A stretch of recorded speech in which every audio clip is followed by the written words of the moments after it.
I'm Brent Willis. At 29, I had a serious problem, a cheating wife. But I'm getting ahead of myself. First, a disclaimer.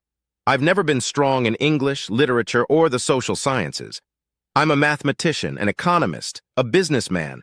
Don't be offended by my inability to use flowery language or give tantalizing descriptions of people or events, because I'm a just the facts kind of guy. In addition to what I described in the previous paragraph, I feel I need to tell you honestly about my strengths and weaknesses, without false modesty about the strengths and without downplaying or sugarcoating the weaknesses.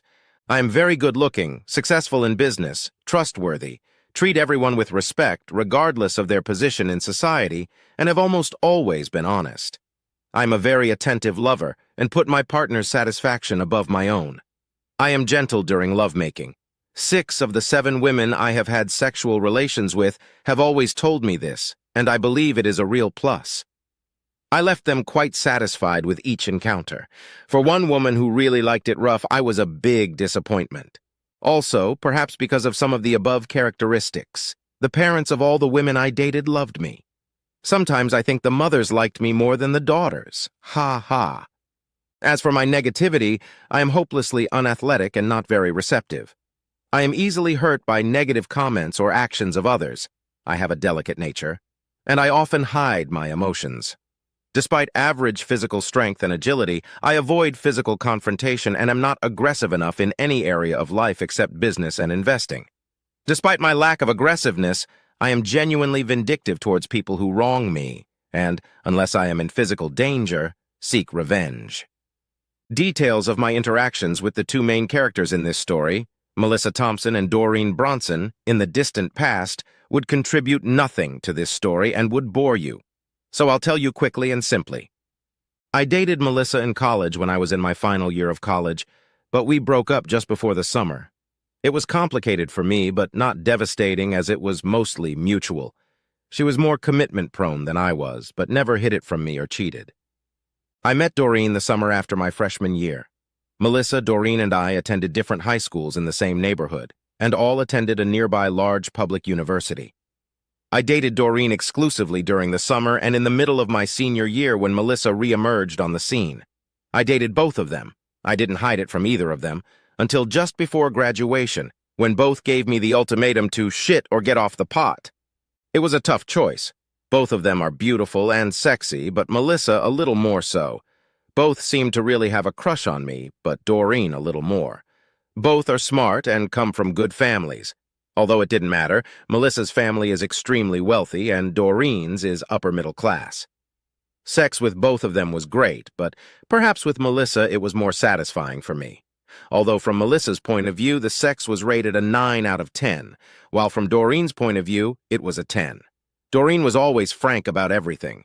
Melissa was considerably less candid, although I never once accused her of lying. I chose Melissa. Doreen was depressed and didn't even attend the graduation ceremony, and I heard from friends that she moved out of the area shortly after graduation. I also met with Doreen's parents, Tom and Lydia Bronson, after I broke up with her, as they and I had a good relationship. They realized how sincere my affection for Doreen was, and how difficult the decision was for me, and we parted on good terms. Melissa and I were married 6 months after graduation and lived in the same metropolitan area where we grew up, in an apartment her parents, Jack and Carolyn Thompson, had bought as a wedding gift. Melissa's parents really liked me, even more than the parents of most of the other women I dated. Melissa's mother, Carolyn, always greeted me warmly and bragged about me to her friends. Jack, Melissa's father, not only loved me but was very impressed with my business acumen. He wanted me to move to work for one of the companies he owned, but I told him I wanted to separate my business life from his and go my own way. I never wanted anyone to assume that I had gotten promotions or responsibilities just because I was a son-in-law. Even though I never worked for him, after 2 years of marriage to his daughter, Jack insisted that I set up a power of attorney for Melissa's trust fund, somewhere around $15 million, because she had absolutely no business acumen. The trust fund money was to go to her as soon as she turned 30, but I was responsible for every bit of it, except for about $3 million worth of preferred stock in one of Jack's companies, which couldn't be touched until Melissa turned 32, and even after that there were restrictions. Married life had gone well for me, even though I had learned something about Melissa that I had never noticed during our courtship, which was not surprising given my lack of discernment. She was more materialistic and much more concerned with her status in society than I had realized before we married. In fact, how she was treated by the rich, successful, and upper-class people in our metropolis was one of the most important things in her life. Despite the revelations about Melissa, which caused some anxiety, I was happy in our marriage. Melissa seemed to be there for me when I needed her, such as vigilantly supporting me when my parents, my only relatives I cared for, died in a car accident after we had been married for 3 years. The money I received from my parents' inheritance, after taxes and expenses, I put into an offshore account. I never told Melissa about it, and she never asked. We didn't need the money to have the lifestyle we wanted, but it was a significant amount of money, on the order of $1 million. I intended to tell her that I had transferred it to an offshore account, but never got my act together. Maybe for some Freudian reason I didn't. I really don't know.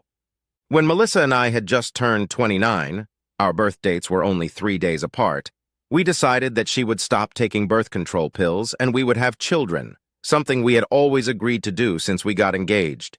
Even with my usual inattentiveness, it seemed to me that when she stopped taking the pill, her libido increased. Her libido had always been what I considered normal given my experience with the other 6 women I had sexual relationships with before marriage, so we usually had very good sex 3 or 4 times a week. After she stopped taking the pill, it seemed that she became more sexually aggressive and energetic during sex, and our frequency increased to 5 or 6 times a week. Even though she stopped taking the pill, it took her a while to get pregnant. We both realized that it would probably be at least a couple months before she got pregnant. So it didn't scare either of us. As I mentioned earlier, I treat everyone with respect, which made me popular with the country club staff to which Melissa, myself, Jack, and Carolyn belonged. I didn't actually play golf or tennis much because I just don't have the necessary hand-eye coordination. But I enjoyed eating lunch there, swimming, and playing cards. Some employees loved and trusted me enough to come to me with business problems, and I always did my best to help them. Perhaps the friendliest employee I became friends with was Jasper, the waiter captain at the golf grill. One Saturday morning at the clubhouse, as per our standard procedure, Melissa headed out for a golf lesson while I intended to swim and relax by the pool since it had been a particularly busy week at work. I stayed late, talking to a few people, and as I approached the locker room, Jasper came up to me with a very concerned look on his face. "Brent," he said, "I insisted that all the staff call me by my first name, although Melissa wanted them to call her Mrs. Willis. Can I talk to you for a minute?" "Sure," I replied, expecting it to be about some financial problems he was having. Jasper took me to a secluded corner. Tears welled up in his eyes, and when I asked worriedly, "What's wrong?" he blurted out, "I hate to tell you this, Brent, but your wife is cheating on you right now as we speak." "What?" I asked in horror. "I've suspected it for 2 weeks, but today I became convinced. She's with Jeremy, a professional golfer's assistant at Massage Parlor A. Apparently the lock on the door is broken, but they don't know that. I opened the door by mistake and saw them, even though they didn't see me. Go take a look now. I'm pretty sure the paint peeled off my face and I almost fell to my knees. I had to hold on to the back of my chair for a few seconds to regain my balance. Not being one for confrontation, there was no way I would challenge Melissa if I caught them, but I had to know. I took a quick step toward Massage Room A, which had a Do Not Disturb sign hanging on the door. I pried it open. The lock didn't work, just like Jasper had said. Melissa was on all fours on the massage table. She moaned, "Harder, take me harder." Before I closed the door, I noticed he was wearing a condom, but my vision quickly blurred after that. Closing the door behind me, I collapsed to the floor. My mind was a mess. To say I was devastated would be the understatement of the decade. I finally came to my senses enough to realize I had to get out of there. Hurrying out of the building, I passed Jasper and managed to squeeze myself out. "Thank you for telling me, but please don't tell anyone else under any circumstances," before tears came to my eyes. Jasper replied with genuine concern in his voice. "I get it. I'm sorry." I drove through the fog until I came across an open bar. It was a relatively upscale bar in a nice part of town, actually in the suburb where Doreen's parents lived, near several restaurants and clubs. I almost never drank hard liquor and rarely had more than 2 glasses of wine a day, if at all. I was completely drunk, sitting alone at a table in the corner of the bar. By the time I stumbled out of the bar, it was already dark and I was completely drunk. My plan was to get in my car, not buckle up, crash into a brick wall, and crash to my death. Obviously, I didn't factor in the airbag. The last thing I remember is falling. What happened for the next 12 hours, I know only from other people's accounts. I woke up in an unfamiliar environment. It was like a guest room in a dormitory. I was dressed in the same clothes I had left the country club in. I had a splitting headache and otherwise felt lousy. Unfortunately, I hadn't forgotten the cause of my ailment, so I felt worse emotionally than physically. I slowly walked out of the room I was in, found the restroom, and after I'd finished my need to pee, I looked in the mirror. I looked as bad as I felt, including a large bump and scratch on my head. I thought I recognized the second-floor hallway I was in, but couldn't remember where I was. I heard the sounds of cooking and people talking on the first floor, so I stumbled down the stairs. I was shocked to see Doreen's parents, Tom and Lydia Bronson, in the kitchen. "Well, Brent, it's good to see you among the living," Tom said, looking at me over his reading glasses and setting aside the newspaper. "Hey, Brent, breakfast will be ready soon," Lydia chirped, standing by the stove. "Tom, Lydia, I have no idea how I got here," I mumbled. "Have a seat, Brent," Tom said, standing up and helping me to one of the kitchen chairs, "and I'll tell you the story." "Thank you, because I don't remember anything after leaving the bar, I believe, last night and trying to find my car," I mumbled. Tom continued to tell my story, with Lydia inserting comments from time to time. Anyway, Tom and Lydia were going to meet some friends at a restaurant about a block away from the bar I had left. As they were walking towards the restaurant, they saw a guy fall and hit his head on the sidewalk and came over to help. When they realized it was me, Lydia went to get their friends. They and their friends helped me into the car and drove me to their house, canceling their dinner plans and ordering takeout with their friends. "I am very, very grateful to you for helping me," I said. "I'm especially grateful to you for bringing me here and not to a sobering house or a hospital." As Lydia brought pancakes and juice to the table, she said, "Given what you've been mumbling, we thought it would be best to just bring you here. Have some food, you need it." "What did I say?" I asked, completely confused.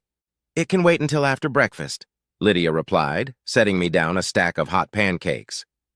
Over breakfast, the three of us talked about many things, but not about last night. Of course, I asked about Doreen, and was told that she had been married for 3 years but was now divorced and back in the area, living only 15 kilometers away. She was a successful entrepreneur. "Is she still as beautiful as she was in college?" I asked wistfully. "You'll have to judge that for yourself. She'll be here soon," Tom answered. "What?" I shrieked. "She mustn't see me like this." "She won't mind," Lydia said carelessly. "She can't wait to see you, especially if what you muttered last night is true." By then breakfast was eaten, and after I helped clear the table, the three of us moved into their living room. "What did I say last night?" I asked timidly. "There's no point in telling you everything," Tom said thoughtfully. "Let me focus on the highlights. The little-known ones, rather. Your wife, Melissa, cheated on you. There's no way you would have started a family under those circumstances. You drank hard liquor for the first time in 2 years to drown out your sorrows, and you planned to kill yourself. Does that sum it up?" "It's close," Lydia replied with a puzzled expression on her face. I covered my face with my hands. After about a minute, I looked up. "I'm really, really sorry to burden you with my problems," I said, barely holding back tears. "I really, really don't know what I'm going to do, but I probably would have killed myself last night if I could have gotten to my car. I think you two know that I'm very emotional," I continued, panting. "Sensitivity is a quality I've always admired in you, Brent, but maybe you're too sensitive for your own good," Lydia said, walking over to me and taking my hand. After we talked in generalities for a few more minutes, the front door opened and Doreen walked in. Except for a blonde strand in her hair, Doreen looked pretty much the same as the last time I'd seen her 8 years ago. If anything, she looked a little better. I was very nervous about what her reaction to me would be. I got the nicest surprise of my life. "Hi, Brent," she said in such a happy voice that it was as if my breakup with her 8 years ago had never happened. "You look awful," she giggled, "but I still need your hug." She held out her arms and I took them. She lifted me off the couch and hugged me tightly. After a few seconds of misgivings, I hugged her back and then started sobbing. Lydia diffused the situation. "I think you two have some catching up to do. Tom and I are going to go shopping at the mall and we'll be back in 2 hours, Lydia said, squeezing my shoulder. I seriously doubt Tom had planned to go shopping on Sunday morning, but he pretended it was the most fun thing he'd ever done in his life, and off they went. As soon as they left, Doreen got straight to the point. "Brent, you know we've both always been honest with each other. Is there any reason why that should change now?"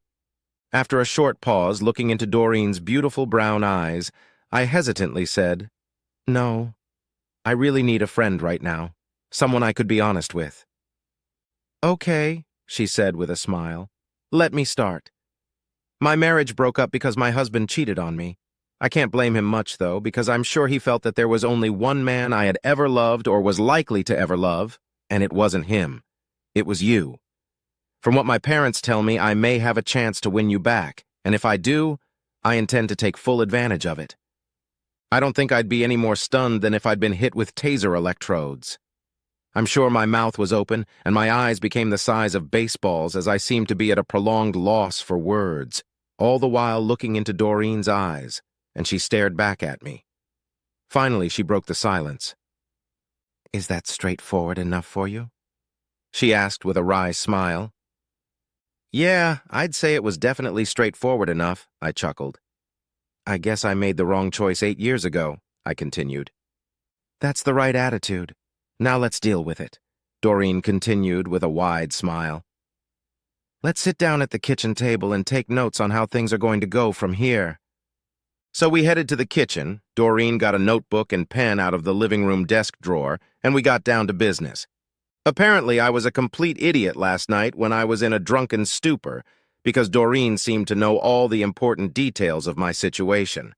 I had just cleared some things up for her. I had made it clear in our conversations that I wanted revenge on Melissa for real, no matter what else we did, and I wanted to be as far away from her as possible.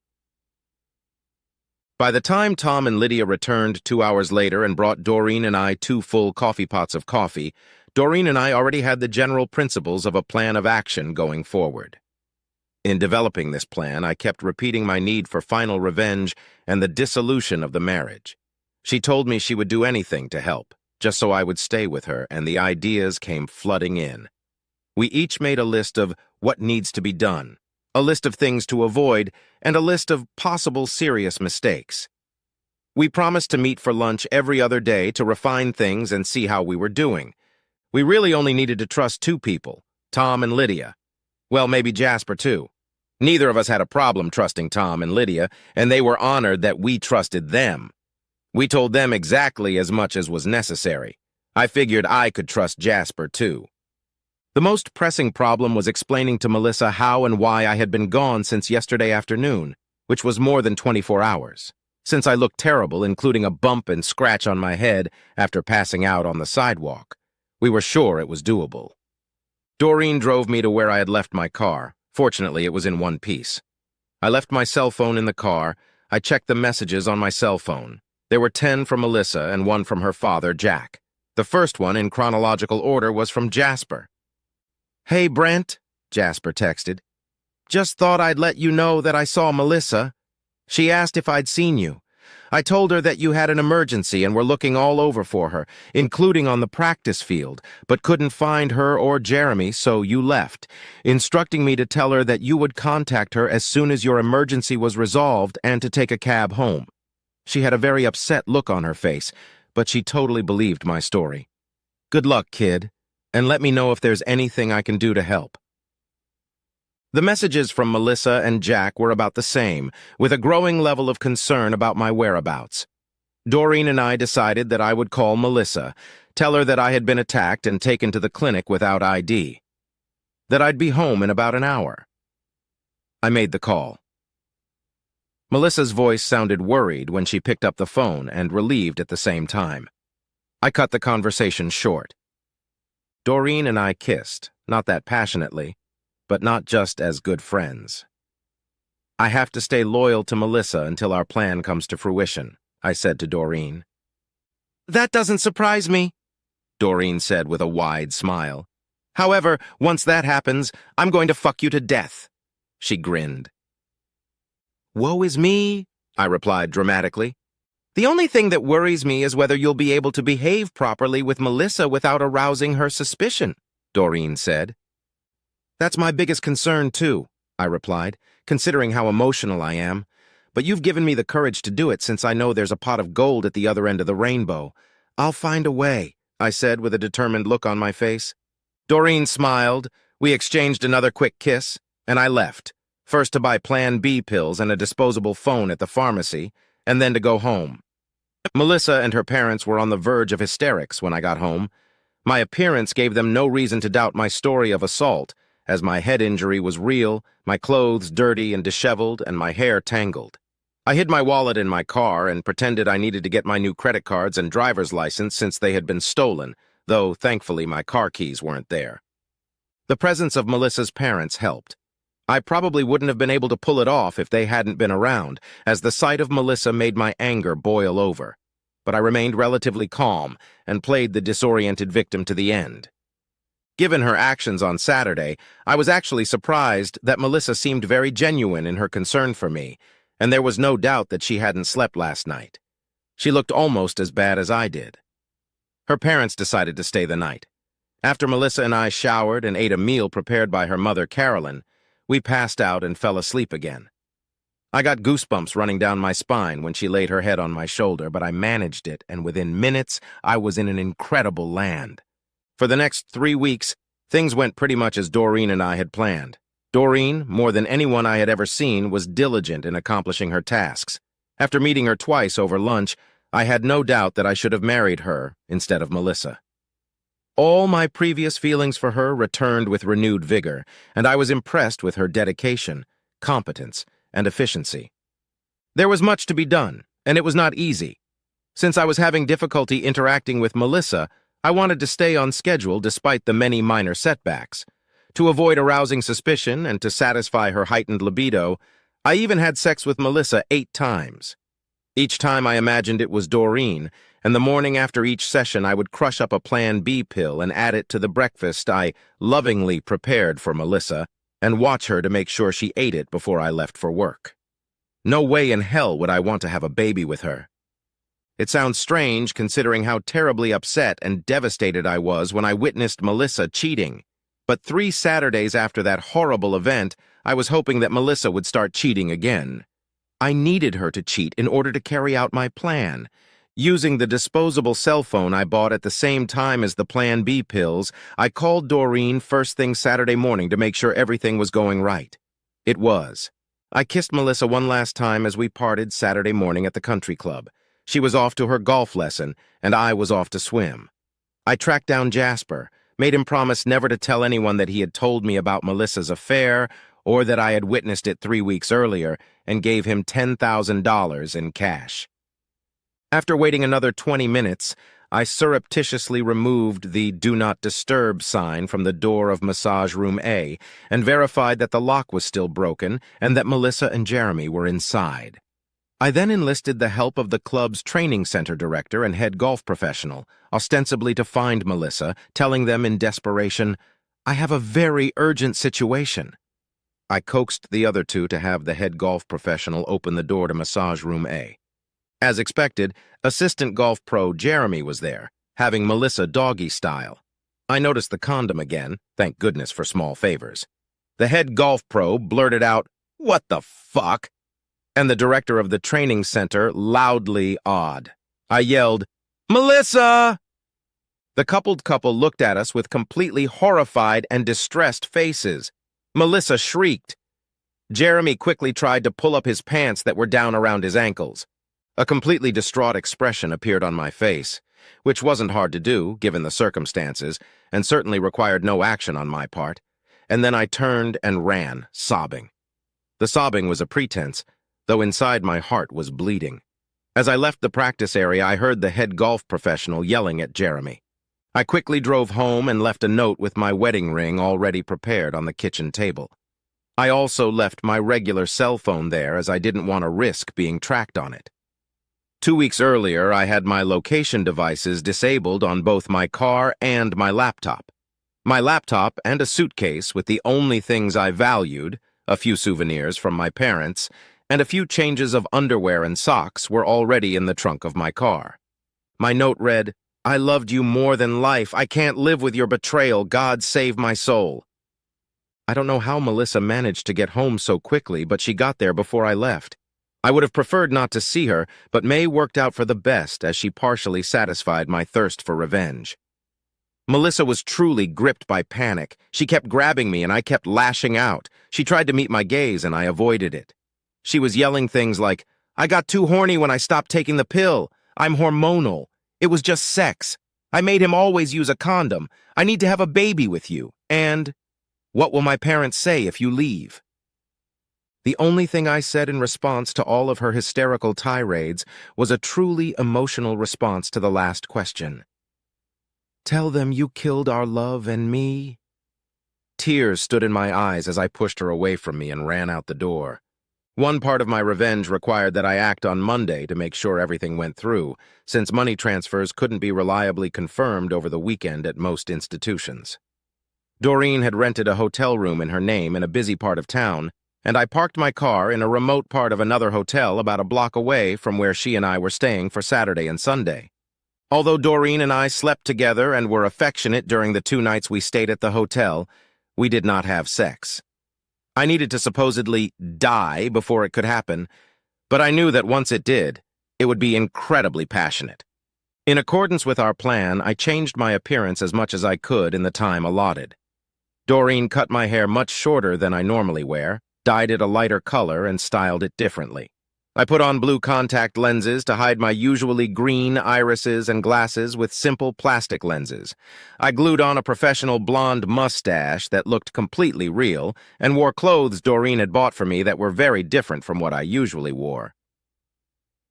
On Saturdays and Sundays, Doreen and I went to the movie theater next to the hotel, ordered room service food, and discussed our plans over and over again so that we could remember every detail by heart. On Monday morning, I made electronic transfers of about $12 billion worth of assets from Melissa's trust fund, which I legally had full control of, to 6 different charities for which Doreen and I had obtained all the necessary transfer information electronically. 5 of the transfers were made. The 6th was not, and there was no time to try to get information on another charity, so we had to limit ourselves to 5 transfers. One of the 6 charities had been set up by Doreen several years ago, and she still had operational control of it. After we had transferred the money and received confirmation that it had been honored, Doreen drove me to my car. That's when there was a major glitch in our plans. I had underestimated my father-in-law's determination and influence. Apparently, he had sent virtually every law enforcement officer in town to find my car, because when we got to it, there was a patrol car with a police officer sitting in it right next to it. We needed my car because it had been specially modified to fulfill a major part of our plan. We had made some contingency plans, including buying a masquerade for Doreen and a spare costume for me. The resourceful Doreen immediately came up with a solution. She changed her clothes, ran up to the patrol car, and told the officer in desperation, "There's a guy with a gun in the hotel lobby." The cop immediately turned on his radio and drove from the remote part of the parking lot where my car was parked to the main entrance of the hotel. As soon as he was out of sight, I ran to my car, jumped in, and Doreen and I drove to the remote coastal mountain road where I had modified the guardrail. As I drove to the site of my suicide, with Doreen following at my heels, I pressed a button on my laptop that sent all the emails that Doreen and I had carefully written over the past 3 weeks. The emails were designed to be sent every few minutes. It took us about an hour to get to the right place, and by then, all the emails would have been delivered. Doreen did a great job of composing the emails, still using some of my winged phrases and other writing features so that it felt like they were coming from me, but were much more concise and effective. The emails basically said that I was too weak a person to survive the betrayal caused by my wife's cheating sex, and apologized for leaving my life without saying goodbye in person. The emails contained statements about the pain and anguish I was experiencing far more effectively than I could express, although these statements were 95% accurate in expressing my true feelings. The letter addressed to my father-in-law, Jack, was the most touching. I apologized to him that my need for both suicide and revenge was so great that I had undermined his trust in me by emptying Melissa's trust fund, and hoped he would find the strength to eventually forgive me. The location for the suicide was carefully chosen. There was a steep descent from the mountain road into a part of the ocean that had strong but ever-changing undercurrents. Anyone but the most imaginative explorer would have concluded that no one could have survived the fall from the cliff and that the human body might never be found, and certainly there was no way to accurately predict where it might end up, unless it was shattered by waves and rocks or eaten by sea creatures. A few days earlier, I had smeared acid on the bolts in one part of the fence at the suicide spot, and then another material that could mimic natural corrosion. My car had been modified so that when remotely controlled, the gas pedal rod in the engine compartment would be pushed forward. But when it reached the end of its travel, a small explosive device would be detonated, most likely destroying it. Doreen and I parked our cars on the side of the road near the suicide site. We looked through binoculars until we were sure there were no other vehicles within sight. I then positioned my car so that it was facing the fence and was about 30 meters from where the fence bolts had been loosened. I turned on the remote control so that the car picked up speed. When my car hit the weakened fence, there was just enough inertia for it to break and fall off the cliff, landing in the ocean 100 meters below. Doreen and I also deactivated the driver's side airbag in my car and soaked my blood and tissue into the part of the leather upholstery of the steering wheel that my head could hit in the event of a crash. We also applied my fresh blood to the leather steering wheel upholstery, but soaked it to make sure some blood would remain in case the fresh blood got washed away by the ocean waves. The car windows were open, my seatbelt wasn't fastened, and my wallet was lying loose in the car, so at some point it would surely float to the surface and hopefully be retrieved by divers. As soon as we saw the car hit the water, we got into Doreen's car and drove off. We drove 600 kilometers that day and another 600 the next, paying for everything in cash, until we reached our destination city, where Doreen arranged to get a document that would help establish my new identity. We spent the first 2 days and 3 nights in our original destination city in a hotel room. This time, we didn't just order room service food. We were fucking each other to mind-blowing levels. I expected my traumatic experience with Melissa to suppress my sexual abilities for a while. In fact, the opposite was true. Much of that had to do with Doreen's absolute devotion to me, which she had clearly demonstrated by perfectly planning and executing my escape, and how sexy she was. I quickly discovered that Doreen had not only gotten a little prettier over the past 8 years, but had also become considerably more passionate. So much so that on our first time together, I had abandoned my usual gentle lovemaking and we had fucked each other half to death. After that, we alternated between tender lovemaking and animal fucking, more times in 2 days and 3 nights than I thought was humanly possible, at least for me. After this period of constant fucking, fondling with fingers, tongue, toy action, and sucking, we had to take a break. We were both sore all over and could barely walk or pee without pain. Before we left our hometown, Doreen received a certified copy of the birth certificate of a child named Alex Simmons. Alex was born in a rural area with no computerized records just a year before me and died shortly after his birth. In our original destination city, using the photo with my new appearance, we purchased a fake Australian passport in the name of Alex Simmons. Doreen found out that Australian passports are the easiest to forge, and 2 weeks ago found an experienced professional in our original destination city. My fake passport was in perfect condition. It even had fake stamps for travel to Thailand and from 2 other Asian countries, a fake stamp for entering the U.S. a month ago, and a tattered look. This would readily confirm my story that I was a Native American who had moved to Australia as a child and was now returning. With my new birth certificate and passport in hand, we drove leisurely to our final destination, located on the opposite coast from our hometown. We made it a rule to fuck in every state we passed through, even if it was just for an hour in a motel. When we reached our final destination, we rented an apartment and finalized plans to start our new life together. I had already transferred the money I had inherited from Brent Willis's offshore account to a new offshore account in the name of Alex Simmons. Using my birth certificate and Alex Simmons's Australian passport, I was able to open a U.S. bank account and transfer some of the money from the offshore account into it. 6 weeks later, I had my driver's license, credit cards, and all the other usual identity documents. 6 months later, Alex Simmons had a U.S. passport. As we traveled, escaping my old life, we communicated regularly with Doreen's parents and checked internet sources for stories about Brent Willis. Things were not working out well for Melissa. Within a week of my suicide, my car was lifted out of the ocean with a crane barge. Divers found my wallet and almost everyone I knew was interviewed, and my financial records were scrutinized. Since I'd only received $30,000 in cash in the 3 weeks before my demise, all from transactions that appeared to be mostly legitimate, not true cash transactions, since it was not an excessive amount given my lifestyle, and since there was absolutely no activity in any of my banks, credit card, or brokerage accounts, it was assumed that I was dead. Shortly thereafter, my death was confirmed by a scientific examination of my automobile. Technicians extracted my blood and tissue from the leather upholstery of the steering wheel.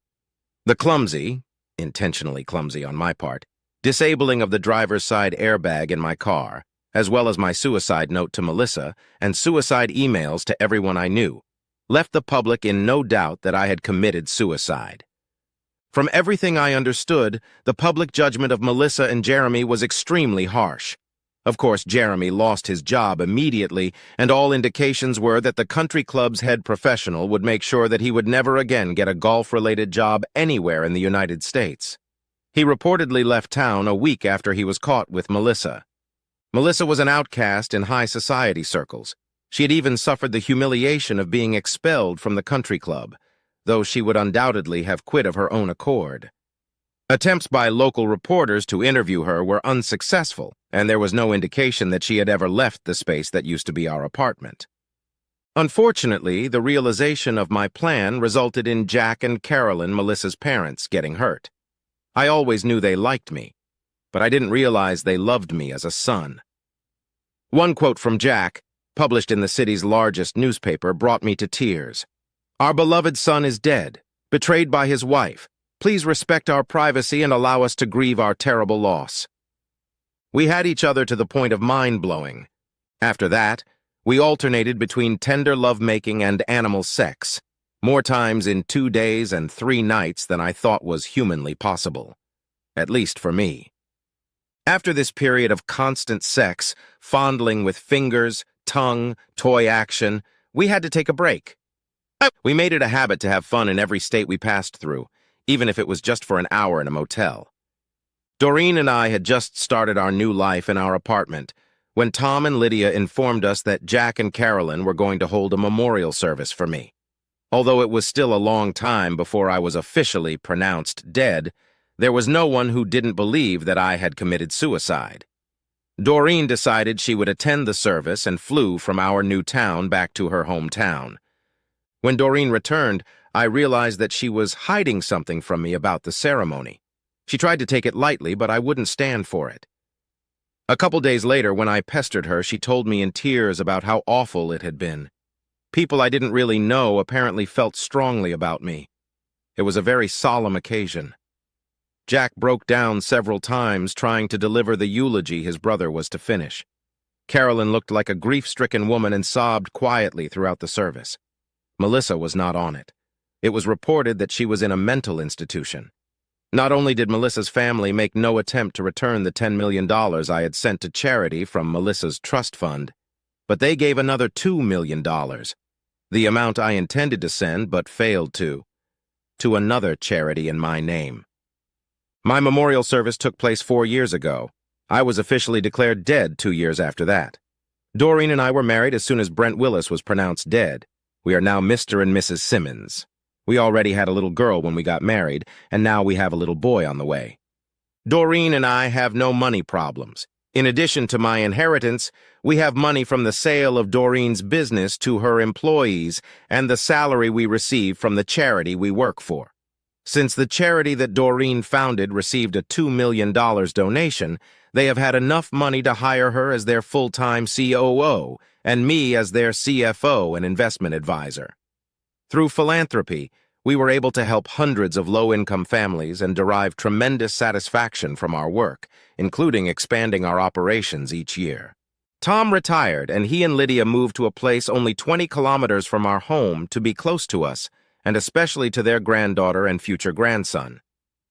I love Doreen more than I ever loved Melissa, and she loves me more than Melissa ever loved me. It makes me feel guilty that I didn't choose her after college. This whole mess with Melissa and her family could have been avoided.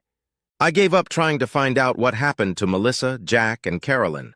The news was never good and only made me feel more guilty. The last I heard was that Jack and Carolyn had set up a scholarship in my name at the college Melissa, Doreen, and I attended. Melissa got out of the psychiatric hospital after 6 months of treatment and moved away. Doreen and I could not have been happier with each other and our life together, except for one thing. We could not feel more guilt than the guilt we feel because of how successful my revenge was. We now know that even the guilty Melissa, not to mention the innocent Jack and Carolyn, didn't deserve what we did to them. I wish I hadn't been such a cowardly shit, hadn't stood up to Melissa and just divorced her. What if is a bitch?